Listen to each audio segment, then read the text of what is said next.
এবার সাকিবের বাসায় যে রোমান্স করছে অপু বিশ্বাস। এবার মিলে গিয়েছে সাকিব অপু।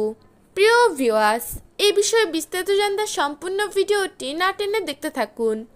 তারা এখন এক ছাদের নিচেই থাকে। ছেলে জয়কে নিয়ে প্রায় সময়ই শ্বশুর বাড়িতেই থাকে ঠালিউড কুইন অপু বিশ্বাস। কারণ তাকে কাজের জন্য নানান জায়গায় যেতে হয়।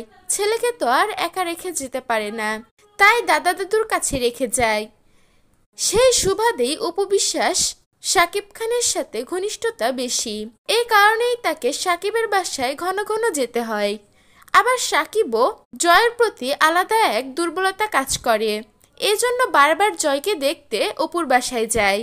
এভাবেই তাদের ঘনিষ্ঠতা বেড়ে উঠেছে। তারা এখন একসাথেই সংসার করে বলতে মানা যায়। প্রায় সময় তাদের একসাথে ছবি ভিডিও ভাইরাল হয়। এছাড়া তারা ঘুরতে দেশের বাইরেও অনেকবার গিয়েছে। এক ফ্রেমে তারা অনেকবার বন্দী হয়েছে। এবারও তার ব্যতিক্রম নয়। সামাজিক যোগাযোগ মাধ্যমে একটি ভিডিও তুমুল ভাইরাল হয়েছে। ভিডিওটিতে দেখা যায় সাকিবের বাড়িতে গিয়েছে অপু বিশ্বাস। সাকিবের সাথে ড্রয়িং রুমে দাঁড়িয়ে রয়েছে। সেখানেই সাকিবের সাথে খুনসুটি করছিল অপু। তাদের দুষ্টু মিষ্টি আলাপ, এরকমই একটি ভিডিও দেখা গিয়েছে সামাজিক যোগাযোগ মাধ্যমে। অনেকেই বলছে এই ভিডিওটা এডিটিং, আবার অনেকেই বলছে যে এটা আসলে বাস্তব। হ্যাঁ, এই ভিডিওটা কিন্তু কালেক্টেড। প্রিয় ভিউয়ার্স, এ বিষয়ে আপনাদের কি মতামত তা জানিয়ে দিবেন আমাদের কমেন্ট বক্স।